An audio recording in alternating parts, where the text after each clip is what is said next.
여러분은 화가 나거나 마음이 상했을 때 바깥으로 표출하면서 드러내는 편입니까? 아니면 오히려 입을 다무는 편입니까? 질문을 이렇게 바꿔봅시다. 마음이 상했을 때나 화가 났을 때 그것을 표출하는 사람과 침묵하는 사람 중에 누가 더 상대하기가 낫습니까? 상황에 따라 다르죠. 네, 표출하는 사람이 더 편하다라고 느낄 수 있겠지만은 지나친 표출은 억압이 될 수 있죠. 그렇기 때문에 침묵보다 훨씬 더 못한 표출이 있을 수 있습니다. 또 침묵하는 사람이 편안하다라고 느끼실 수도 있겠지만 도무지 속을 알 수 없는 시간이 길어지면은 그것 참 되게 마음에 압박이 될 때도 있습니다. 그런 사람한테 차라리 화를 내! 막 이렇게 얘기하고 싶죠. 하지만 분명한 것은요, 서로 정말 사랑하고 믿고 있는 관계라면 그 사람의 침묵의 의미를 이해한다는 것이 분명한 사실입니다. 오래 산 부부들은요, 남편이든 아내든 다른 사람들은 모르는 상대방의 침묵의 의미를 대체로 알고 있습니다. 하나님과의 관계도 마찬가지죠. 하나님과의 관계에서도 하나님의 침묵을 경험할 때가 있습니다. 하나님의 침묵을 경험하면 하나님을 알지 못하는 사람들은요, 굉장히 당황하게 됩니다. 물론 하나님도 당황한다는 걸 알고 계세요. 알고 계시기 때문에 침묵이 상대방에게 불신을 가져오고 당황을 일으키는 사람에게 하나님은 잘 침묵하시지 않는 것 같습니다. 제가 이렇게 경험해 오니까 저도 그런 느낌이 들어요. 침묵하셨을 때 막 당황해가지고 신앙이 확 흔들리는 사람은요, 하나님이 침묵을 잘 하지 않으시는 것 같아요. 그런데요, 하나님께서 침묵하시는 것을 폭넓게 이해하는 사람들이 있어요. 그건 영적인 깊이가 있는 사람들이죠. 그런 사람들에게는 하나님께서는요, 이래라 저래라 말하기보다 어느 때는 침묵을 택하시는 경우가 있는 것 같아요. 그때는 얘야, 네 마음대로 해도 된다 라는 의미이기도 해요. 그리고 어느 때는 아닌데 라고 말씀하실 때도 있어요. 근데 그 의미를 하나님을 깊이 사랑하는 사람들은 안다는 거죠. 여러분, 출애굽기의 시작은 하나님의 침묵으로 시작합니다. 출애굽기를 여러분 읽어보시면서 이렇게 1장부터 보시면요, 하나님이 유독 기억하셨다라는 말이 이렇게 나옵니다. 기억하셨다. 하나님이 이스라엘 백성들의 부르짖음을 듣고 그들과 맺었던 언약을 다시 기억하셨다. 기억해내셨다. 이런 얘기들이 나와요. 이러면 여러분 마음속에서 아니 하나님이 그럼 잊어버리기도 하시는가? 그런 느낌이 들 때도 있으시겠지요. 하지만 여러분 그 말은 이런 말이에요. 하나님이 잊어버렸다라는 의미가 아니라 하나님께서 침묵하시는 시간이 길었다라는 의미입니다. 하나님이 침묵하셨다. 그 침묵을 지혜롭게 해석하는 사람들이 하나님께서 무엇을 원하시는지에 대해서 자기 행동을 지혜롭게 결정하죠. 오늘이 출애굽기 첫 강의 시간입니다. 그런데 이 출애굽기의 시작이 분위기가 암울해요. 창세기의 마지막은 이집트의 실질적인 지배자였던 요셉에 의해서 야곱의 식구들 70명이 이집트에서 가장 좋은 땅, 고센 땅에서 이런 많은 배려를 받으면서 자리를 잡는 모습으로 끝나게 되지요. 근데 하나님께서 빠르게 야곱의 가족 70명을 이스라엘 민족으로 번성시키십니다. 여러분 몇 번 말씀드렸습니다만 인류 발생학적으로 볼 때에도 400년 만에 70명이 장정만 60만 명이 된다는 것은 그 계산하기가 되게 어려운 일이라고 해요. 그러니까 각 가족마다 쌍둥이가 막 엄청 많든지 아니면은 아이를 낳자마자 다시 아이가 다시 생기고 하면서 계속 아이가 낳아야만이 가능한 숫자라고 합니다. 어찌되었든 이렇게 빠른 속력으로 이스라엘이 민족으로 자라나게 됩니다. 그 바람에 상황이 바뀌어요. 1장 7절을 보면 이스라엘 자손이 생육하고 불어나 번성하고 매우 강하여 온 땅에 가득하게 되었다. 아마 이집트의 온 땅에 가득했다라는 말이 아니라 고센 땅을 가득 채웠다라는 의미일 것입니다. 요셉과 그 업적을 기억하지 못하는 파라오가 왕위에 오릅니다. 그 파라오는요, 이스라엘 민족이 고센 땅에서 인구가 급격하게 불어나는 것에 두려움을 느낍니다. 7절 9절에서요. 이스라엘 민족이 이집트 사람들보다 많고 강하다라고 표현을 했는데요. 20절에도 강하다라는 말이 다시 반복되고 있어요. 이건요. 이스라엘 민족의 숫자가 많다는 단순한 의미를 넘어서서 이스라엘 민족의 개개인이 체력적으로도 굉장히 뛰어났다라는 의미가 됩니다. 파라오는 만약 전쟁이 벌어졌을 때 이스라엘 민족이 적의 편에 서서 이집트와 싸우고 이집트에서 탈출하는 상황이 벌어진다면 이집트는 감당할 수 없을 것이다 라는 그런 판단을 내립니다. 이스라엘이 이집트를 나가고 싶어하는 분위기를 파라오가 알고 있었다라는 근거가 될 수 있겠죠. 파라오가 그렇게 판단하자 이스라엘 자손들을 학대하기 시작합니다. 학대라는 말은 할라츠, 진닉이다라는 말이라고 여러분 알고 계시죠? 학대라고 표현된 일이 뭐였느냐면 성을 건축하고 벽돌 굽기와 농사일과 흙을 이기는 일, 이런 노동을 강제로 굉장히 강도 높게 시켰다는 의미입니다. 고된 노동을 시켜가지고 그들의 몸이 쇠약해지고 자손을 번성시키지 못하게 되기를 기대했던 겁니다. 성경은 이 파라오의 이름을 밝히지는 않습니다. 그게 관심이 아니기 때문이죠. 그런데 아마도 투투모세 1세로 보입니다.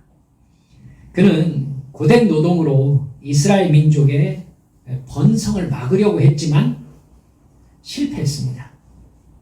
그럼에도 불구하고 이스라엘 민족은 굉장히 번성을 아주 빠른 속력으로 했어요. 히브리의 산파에 대한 이야기가 여러분 나오지 않습니까?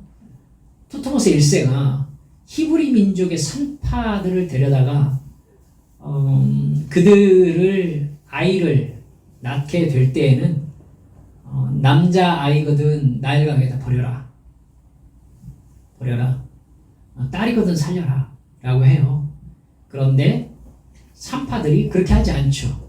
그렇게 하지 않습니다. 그럼에도 불구하고 막 불어나니까 파라오가 다시 불러요. 산파들을. 그래서 너희들 어찌하여 낳자마자 아이들을 처리하지 않았느냐라고 하니까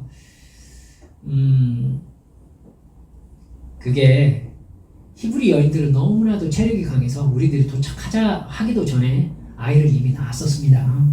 이렇게 핑계를 댑니다.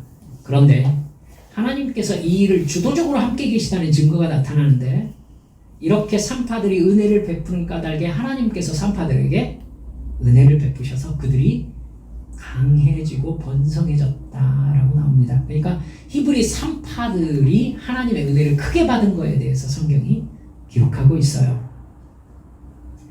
여러분, 그렇지만 이스라엘 민족이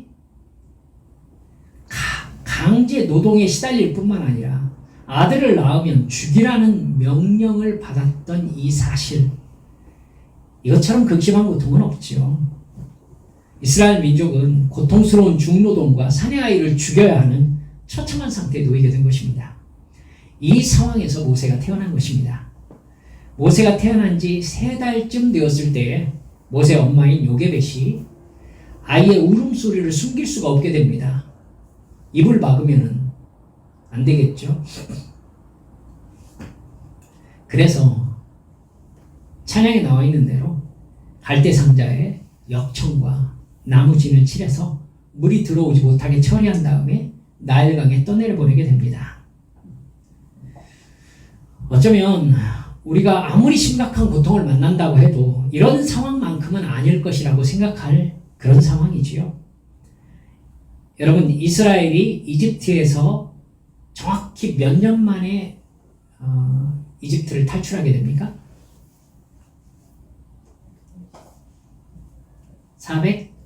430년이 끝나는 날에 이집트를 벗어났다라고 성경이 기록하고 있잖아요. 여러분 그때 모세 나이가 80세 정도였죠. 이집트에서 탈출할 때가. 그러니까 모세가 태어났을 때는 야곱의 가족들이 이집트로 내려온 지 350년 정도 지났다는 얘기가 되는 것입니다. 이스라엘 민족은 그야말로 이집트의 노예로 처참하게 살게 된 것이었어요. 그때 이스라엘 백성들은 하나님을 어떤 분으로 생각했을까요? 이게 중요합니다. 하나님의 철저한 침묵 속에서 혹시 버림받았다고 느끼지는 않았을까요? 출애굽 1세대가 하나님을 그토록 믿지 못하는 어떤 영적인 습성을 가지고 있는 걸로 봐서 그들은 여호와 하나님을 잊혀진 신으로 인식했을 가능성이 있어 보입니다. 현실의 이익과 욕망 충족을 위해서 이집트의 신을 받아들였을 가능성도 충분해 보입니다. 모세가 시내산에 올라갔을 때에 그렇게 쉽게 이집트의 송아지 신은 아피스입니다. 황소신이죠. 이 송아지 신을 만든 것을 보면은 아마도 이스라엘 백성들이 여호와 하나님보다 이집트의 신에 훨씬 더 가깝게 삶에서 접해하고 있었음을 우리가 알 수 있겠죠. 도저히 이해할 수 없는 일인가요? 여러분 그렇지 않습니다. 우리는 하나님의 침묵 속에서 어떻게 행동합니까? 하나님의 침묵을 어떻게 해석하고 어떻게 행동하는지 여러분 살펴보시면 이스라엘 민족의 생각을 비난만 할 수는 없을 것 같아요. 그때나 지금이나 동일한 하나님의 침묵은 우리에게도 나타날 수 있습니다. 여러분, 하나님의 침묵이 어떤 의미일까요? 여러분이 알고 있는 대로 첫 번째는요, 일반적으로 하나님은 죄를 경고하시는데도 수정하지 않을 때 죄에 대한 징계를 시행하시면서 침묵하십니다. 사람도 그러죠. 여러분 아이 키우다 보면 아실 겁니다. 하지 말라고 말하면은 아이들은 말을 잘 듣지 않습니다. 우리 한빛교회 안에 속해 있는 우리 아이들이든지 저는 아까 요괴베스 노래를 부르면서 너의 삶의 참 주인, 너의 참 부모이신 하나님께 너의 삶을 맡긴다. 네, 말 안 듣는 청소년 아이들을 바라보는 부모님의 마음이기도 하겠다. 하나님밖에 없다. 하나님만 너를 구해내실 수 있겠다. 너를 그만하겠습니다. 네, 말 안 듣습니다. 여러분 부모님이 하지 마라 하다가 아무 말도 안 할 때가 있습니다. 그때가 어느 때입니까? 저희 어렸을 때, 지금은 안 그럴 것 같습니다. 저희 어렸을 때는 그 다음에는 몽둥이가 회초리를 맞게 됩니다. 네, 여러분 어떤 부분에 대해서 하지 말아라 라고 얘기했는데 하나님이 침묵하신다? 나에 대해서 하나님께서 뜻을 정하신 겁니다. 그래서 하나님께서 하나님의 뜻을 시행하실 때 침묵하십니다. 하나님은 사랑의 하나님이시기 때문에요. 분명히 하나님께서 행동하시기 전에 분명히 죄에 대해서 가르쳐 주십니다. 여러분과 말씀 살펴보았습니다마는 하나님께서는 엘리야 선지자와 엘리사 선지자와 호세아 선지자와 아모스 선지자들을 계속 북이스라엘에 보내면서 회개하고 돌이켜라 라고 말씀하십니다. 왜요? 자녀이니까요. 사랑하시니까요. 그런데 끝내 말을 듣지 않습니다. 그러니까 아시리아가 침범한 것입니다. 우리에게도 죄에 대해서 가르쳐 주시고 죄를 그만둘 뿐만 아니라 무엇을 해야 되는지도 자세하게 알려주십니다. 하지만 우리는 하나님께서 하시는 그 말을요, 대부분 하나님이시니까 늘 하시는 말씀이겠지라고 듣는 경향이 있습니다. 부모가 늘 하는 말이 똑같지라고 생각하는 것과 똑같아요. 그러다가 어느 순간 하나님이 침묵하시는 겁니다. 말씀드렸듯이 하나님은 침묵하실 때 행동하십니다. 아모스 4장 12절에서는요. 여러분 섬뜩하게 읽으실 만한 이야기가 나와 있습니다. 그러므로 이스라엘아 내가 이와 같이 네게 행하리라. 내가 이것을 네게 행하리니 이스라엘아 내 하나님 만나기를 준비하라. 주님을 만나고 싶다라고 우리가 기도하잖아요. 기도하면서 주님을 만나고 싶다 해서 주님을 만나는 것처럼 복된 일이 없어요. 그런데 회개하지 않았는데 하나님께서 나 좀 만나자. 이거 엄청 무서운 얘기입니다. 그것도 아모스 선지자가 얘기하고 있잖아요.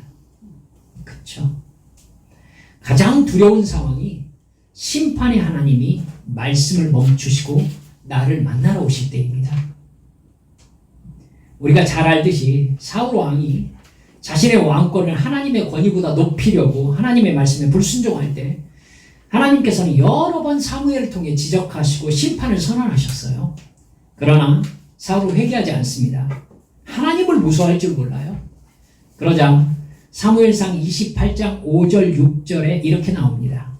사울이 블레셋 사람들의 군대를 보고 두려워서 그의 마음이 크게 떨린지라. 사울이 여호와께 묻자오되 여호와께서 꿈으로도 우림으로도 선지자로도 그에게 대답하지 아니하신지라. 이게 가장 치명적인 상황이에요. 아무도 의지할 수 없는 가장 위급한 상황에서 하나님의 침묵을 경험하는 겁니다. 결국 사울은 침묵을 견디지 못한 채 무당을 찾아가서 귀신과 대화하고 내일 죽을 것이라는 최후 통첩을 받게 됩니다. 사울은 그 다음날 전쟁터에서 자살합니다.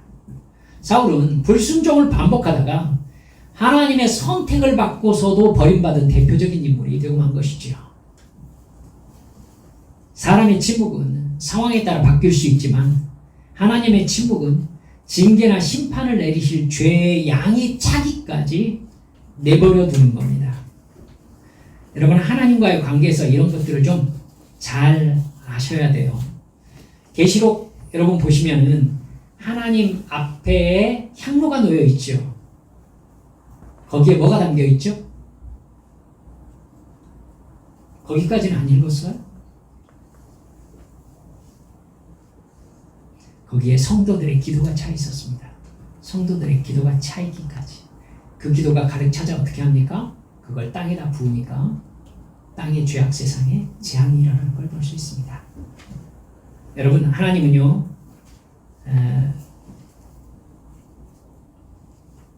여러분 창세기 15장에서 아브라함에게 가나안 땅을 얘기할 때도 그러잖아요.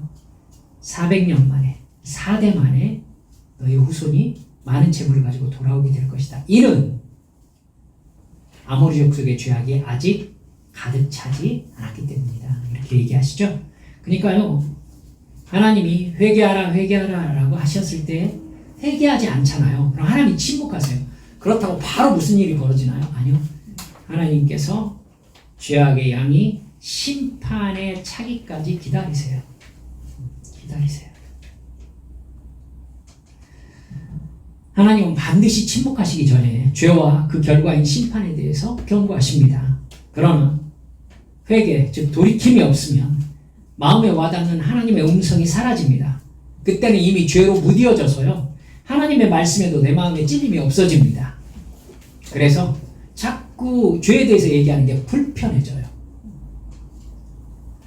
늘 하나님이 그래왔으니까 하고 넘깁니다. 그러다가 어느 순간 하나님이 침묵하신 지 오래되었네? 마음에 은혜가 없어진 지 오래되었네? 이런 생각이 딱 듭니다.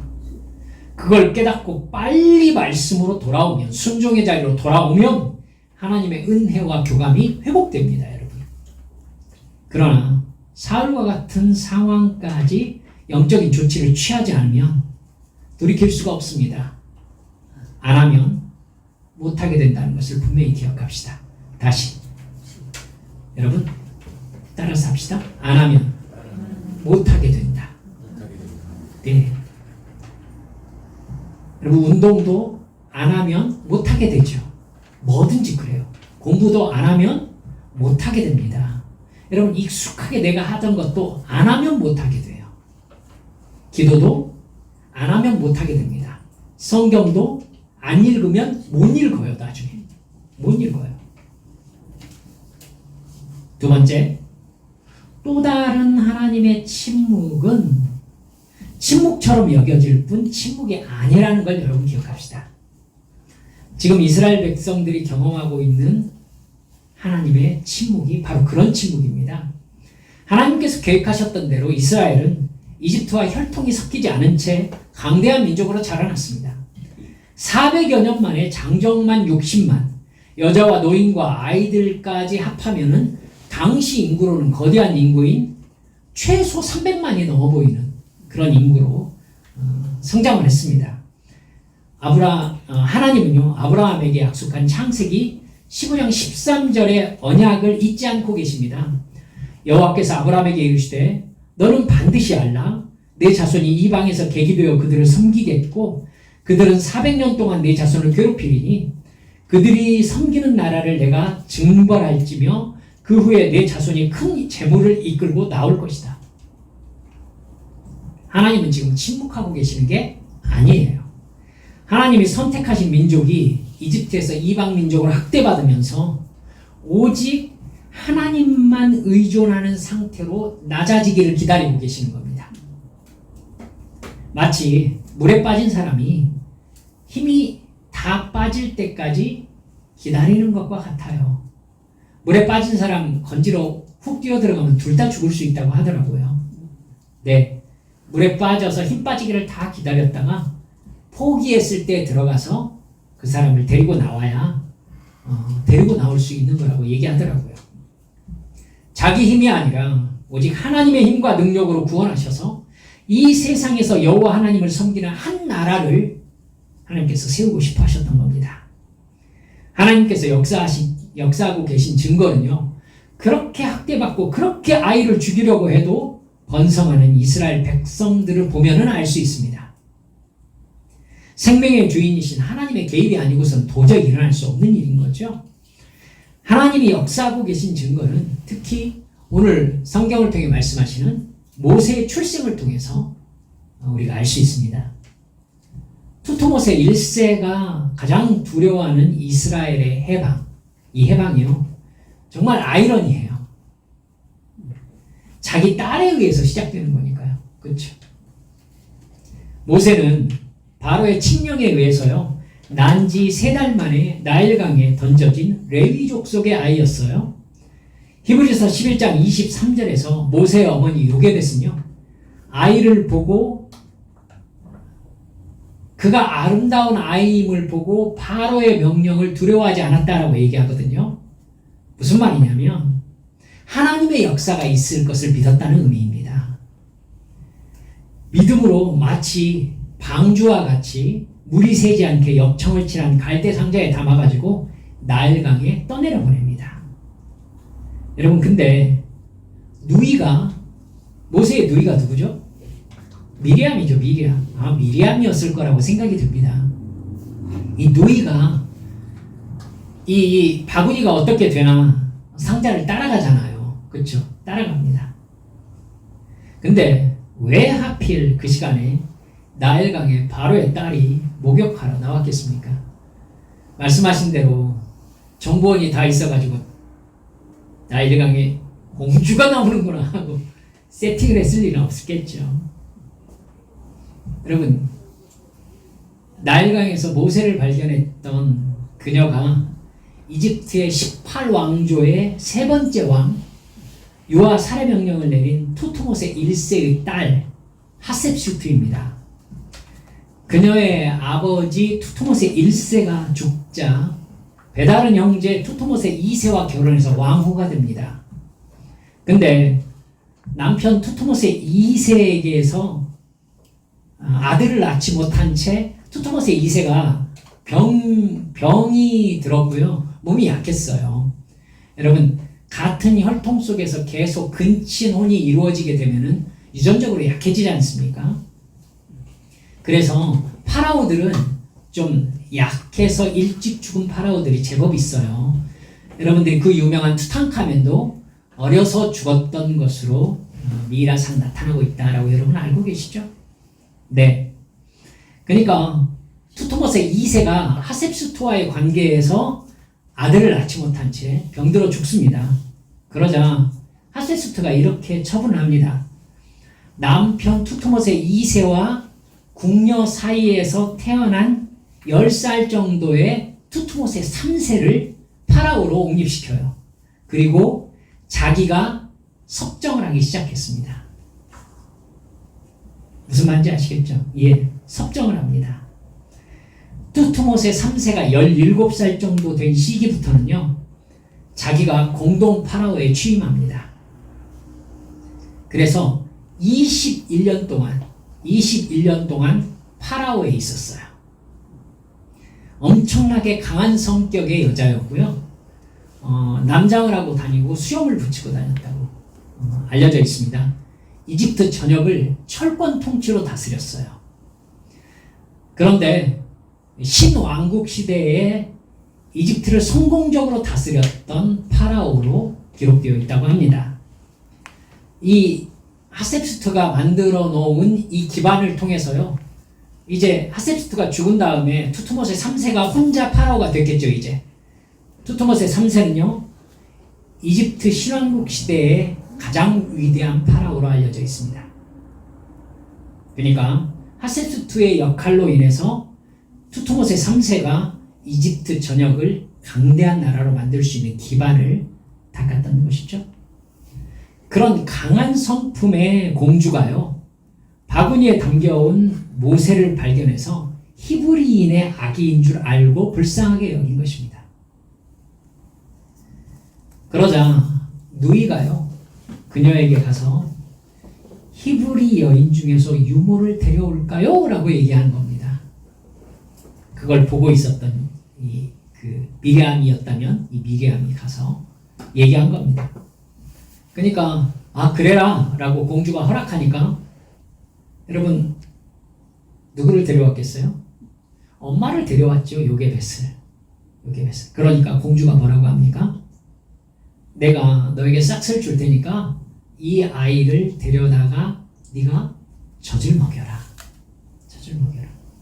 결국 모세는요, 요게벳을 떠났지만 다시 요게벳의 품으로 돌아왔습니다. 그리고 요게벳의 집에서 요게벳이 키우게 되겠습니다. 그리고 나이가 들자 파라오의 궁전으로 데려갔던 것입니다. 네.